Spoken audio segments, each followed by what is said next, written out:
Daud mengumpulkan pula semua orang pilihan di antara orang Israel, 30.000 orang banyaknya. Kemudian bersiaplah Daud, lalu berjalan dari Baale Yehuda dengan seluruh rakyat yang menyertainya, untuk mengangkut dari sana tabut Allah yang disebut dengan nama Tuhan semesta alam, yang bertakhta di atas kerubim. Mereka menaikkan tabut Allah itu ke dalam kereta yang baru setelah mengangkatnya dari rumah Abinadab yang di atas bukit.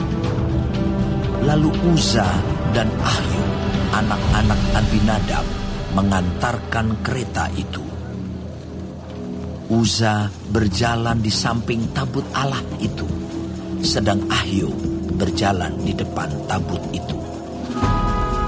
Daud dan seluruh kaum Israel menari-nari di hadapan Tuhan dengan sekuat tenaga, diiringi nyanyian, kecapi, gambus, rebana, kelentung, dan ceracap.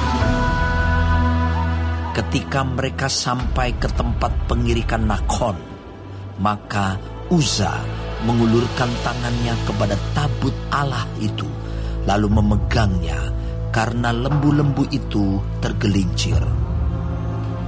Maka bangkitlah murka Tuhan terhadap Uza. Lalu Allah membunuh dia di sana karena keteledorannya itu. Ia mati di sana dekat tabut Allah itu. Daud menjadi marah karena Tuhan telah menyambar Uza demikian hebatnya. Maka tempat itu disebut orang Peres Uza sampai sekarang. Pada waktu itu Daud menjadi takut kepada Tuhan, lalu katanya, "Bagaimana tabut Tuhan itu dapat sampai kepadaku?" Sebab itu Daud tidak mau memindahkan tabut Tuhan itu ke tempatnya, ke kota Daud. Tetapi Daud menyimpang dan membawanya ke rumah Obed-Edom, orang Gad itu. 3 bulan lamanya tabut Tuhan itu tinggal di rumah Obed-Edom, orang Gad itu. Dan Tuhan memberkati Obed-Edom dan seisi rumahnya.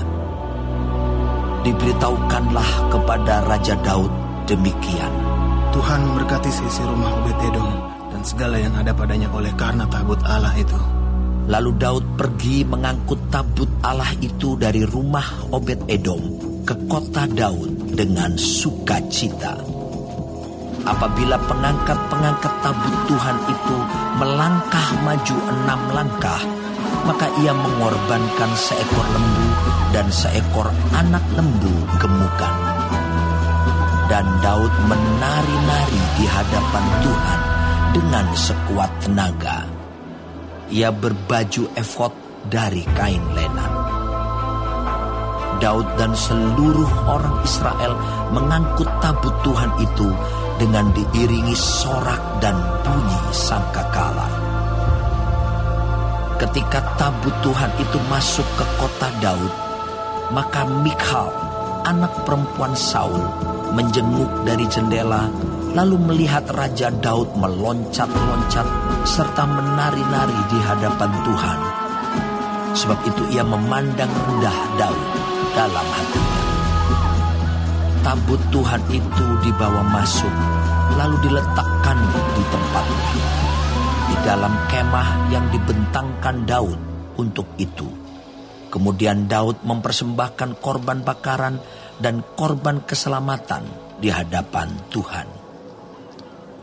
Setelah Daud selesai mempersembahkan korban bakaran dan korban keselamatan, diberkatinyalah bangsa itu demi nama Tuhan semesta alam. Lalu dibagikannya kepada seluruh bangsa itu, kepada seluruh halayak ramai Israel, baik laki-laki maupun perempuan, kepada masing-masing seketul roti bundar, sekerap daging, dan sepotong kue kismis. Sesudah itu pergilah seluruh bangsa itu masing-masing ke rumahnya. Ketika Daud pulang untuk memberi salam kepada seisi rumahnya, maka keluarlah Michal binti Saul mendapatkan Daud.